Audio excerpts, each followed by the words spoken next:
বিষ্ণু ইসলাম সেজদায় পড়ে তাসবিহ পড়তেন, সুবহানা রাব্বিয়াল আ'লা, সুবহানা রাব্বিয়াল আ'লা। এর অর্থটা খুব সুন্দর। সুবহানা রাব্বিয়াল আ'লা মানে আমি আমার রবের পবিত্রতা ঘোষণা করছি, যিনি হচ্ছেন আল আ'লা, সর্বোচ্চ, সবচেয়ে বড়। তার চেয়ে বড় কেউ হতে পারে না। আরবিতে আল আ'লা শব্দের অর্থ হচ্ছে সবচেয়ে উঁচু, সবচেয়ে বড়, সর্বোচ্চ, এটাকে বলে আ'লা। আর আরবিতে সবচেয়ে খাটো, সবচেয়ে নিচু, সবচেয়ে নিম্নে, এটার আরবি হচ্ছে আল আসফাল। আল্লাহ তাআলা কোরআনে বলেছেন, ইন্নাল মুনাফিকিনা ফিদ দারকিল আসফালি মিনান নার। মুনাফিকেরা জাহান্নামের একেবারে নিচে থাকবে। তাহলে সবচেয়ে নিচু অবস্থানকে বলে আসফাল, আর সবচেয়ে উঁচু অবস্থানকে বলে আ'লা। আমরা ওইটাই বলি আল্লাহকে, সুবহানা রাব্বিয়াল আ'লা, আমি আমার রবের পবিত্রতা ঘোষণা করছি, যিনি আ'লা, সর্বোচ্চ। তিনি যখন আ'লা, তখন আমাদের অবস্থাটা কি? সেজদা মানে হচ্ছে আমার কপাল, আমার নাক। মানুষ তার দেহের সবচাইতে দামি অঙ্গ মাটিতে ঘষতে শুরু করে ওই টাইমে, ঠিক কিনা? মানে আমার ইগো, আমার অহংকার, আমার দাম্ভিকতা সবকিছু ঝেড়ে ফেলে দিয়ে আমি আমার সর্বোচ্চ সাবমিসিভনেস,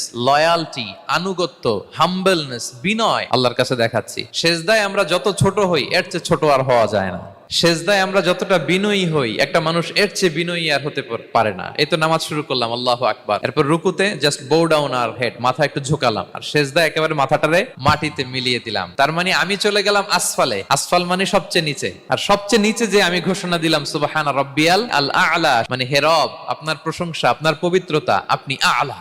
আল্লাহ, আমি আর নিজেকে এর চেয়ে তুচ্ছ করতে জানি না, এর চেয়ে ছোট আর করতে পারি না। আমি আমার নিজেকে উজাড় করে দিলাম, সবচেয়ে ছোট, তুচ্ছ, নগণ্য করে আপনার